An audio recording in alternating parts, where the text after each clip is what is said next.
The University of Central Asia is chartered as a regional university, perhaps the first regional university in this part of the world.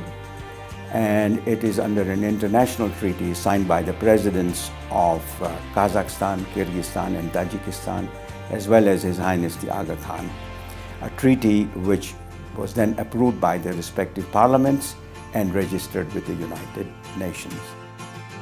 The university is a not-for-profit, secular, self-governing institution. The mission and objectives of the University of Central Asia is to focus on the education of mountain societies.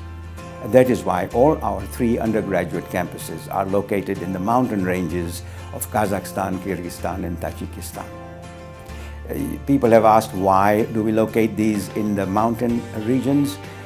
Also because those societies are marginalized because of lack of opportunity for education, for health, for economic development, and therefore we felt that it was important to focus on those societies. In fact, UCA is probably the only university in the world that is focused on the education of mountain societies.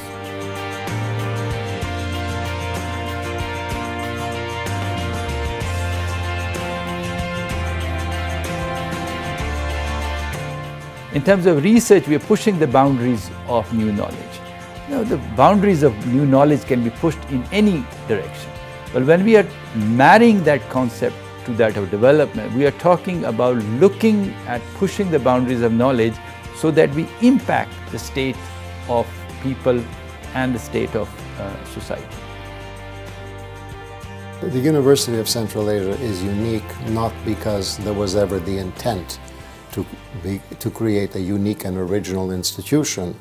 It evolved as a unique institution in response to circumstances based on an analysis of where we are, at what period of time, with what resources, with what needs, and how we can progress the idea of the university. The School of Professional and Continuing Education was the first operational program of the university. Actually, the first continuing education course that started in 2002, in Khorog, 2 years after the university was founded by the treaty and the charter. One of the things that makes UCA unique, and in particular School of Arts and Science, is that we are a residential university. What does it mean, being a residential university? It means that students and faculty share their experiences on the campus. In addition, students can have lunch and dinner and breakfast together with their faculty members, and they establish that relationship, which is unique. That could be called like UCA culture of students bonding with the faculty.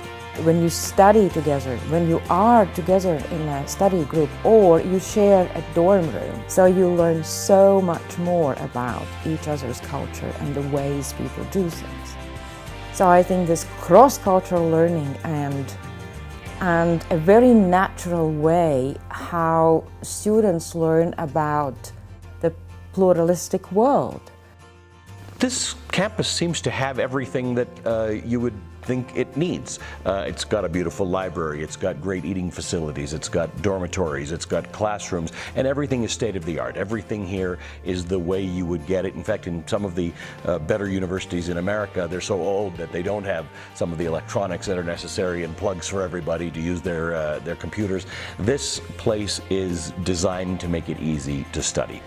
One of the things that caught my attention is how many of these students are not looking for an escape hatch. They're not looking for a ripcord. They're not here to get out. This is not their ticket out of Central Asia. They want to improve Central Asia. Their whole idea is, how do I make it better? How do I bring some of the things that I know exist elsewhere in the world, some of the comforts and some of the improvements that'll make people feel more prosperous and improve their standard of living? And I think that's fascinating. So many times when you come from an isolated area, a university is your ticket out. They're not looking for a ticket out. They're looking for a ticket up. What this university is all about is not only the power of education, but also the power of international cooperation. It is a power that can change people's lives.